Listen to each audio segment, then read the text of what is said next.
ஆண்டவராக இயேசு கிறிஸ்துவின் இனிய நாமம் மகிமைப்படுவதாக. தினம் ஒரு வார்த்தை இந்த தியானத்திற்கு உங்களை வரவேற்கிறேன். புலம்பல் 3ஆம் அதிகாரம் 32ஆம் வசனம். அவர் சஞ்சலப்படுத்தினாலும் தமது மிகுந்த கிருபையின்படி இறங்குவார்.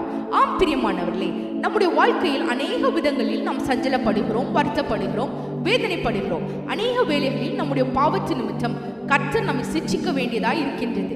இது மெய்யாலுமே நம்முடைய வாழ்க்கையில் அதிக மனவேதனை அளிக்கக்கூடியதுதான். ஆனால் பயப்பட வேண்டிய அவசியம் இல்லை. ஏனென்றால் அவரிடத்தில் நாம் தாழ்மையாய் போகும் பொழுது தம்முடைய மிகுந்த கிருபையின்படி இறங்குகிறார். அவருடைய கிருபைக்கு அளவே இல்லை. ஆம் பிரியமானவர்களே, ஆண்டவரிடத்தில் திரளான கிருபை உண்டு என்பதை நாம் மறந்து விடுகிறோம். அநேக வேளைகளில் ஆண்டவரை கடினமுள்ளவராயும் பார்க்கின்றோம். ஆனால் அது தவறு. வேதத்தில் தேவனை போல இரக்கமுள்ளவர் யாருண்டு? அவரை போல மன்னிக்கிறவர் யாருண்டு?